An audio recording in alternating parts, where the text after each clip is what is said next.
Hello, welcome to another video on arc length. In this video, we are calculating the arc length for the function y equals x squared minus the natural log of x over 8, and we're interested in knowing how long that curve is between x equals 1 and 2. Now remember the formula.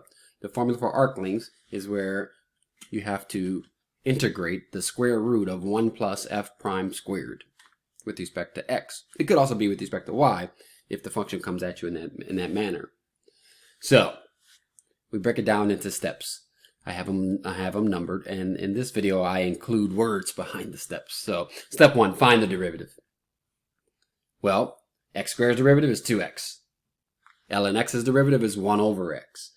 And so we're going to write the second term as 1 over 8x. The minus sign carries forward. You've done step 1. Good job.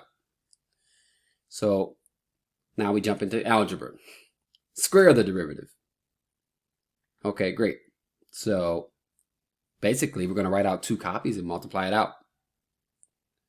So first term times first term give you 4x squared.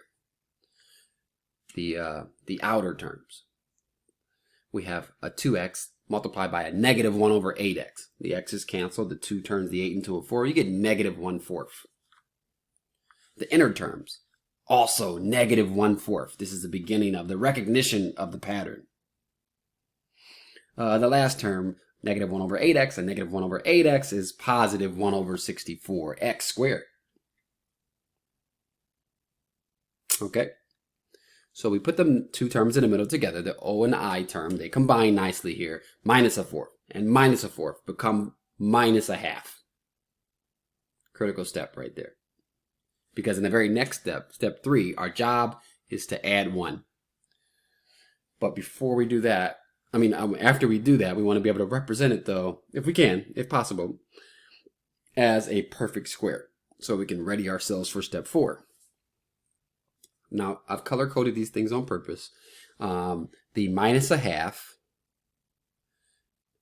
and then when we add 1, those interact with each other and flips the minus 1/2 into a plus 1/2. I put them both in boxes there for you can see them. And imagine like wrapping that one backwards now.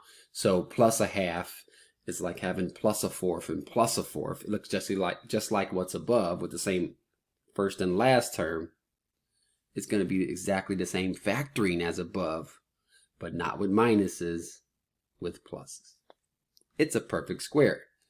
It's about recognizing the pattern so that you don't have to do the hardcore algebra that's required to factor that. You're ready for step 4. Take the square root. Well, it's a perfect square, so the square root of a perfect square is just what's underneath. All right, let's finish the process out. Step 5, integrate. From a to b, in this case it's 1 to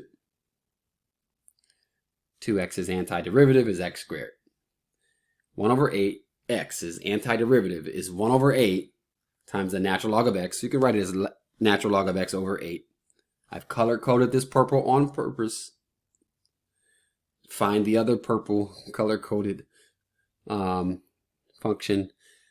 And what you'll see is that the original function and the antiderivative differ just by the sign that's in between them. The minus became a plus. We put a 2 in, 4 plus log 2 over 8. And then we put a 1 in, 1 plus log 1, that's just going to be 0. So the 4 and the 1 can subtract, and you get 3 plus 1/8 of the natural log of 2.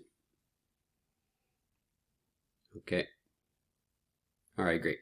Well, that's the end of the video.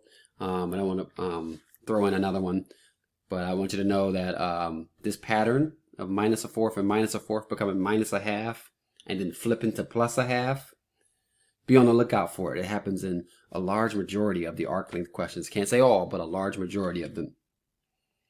All right, thanks for watching. If you have any questions, don't be afraid to ask.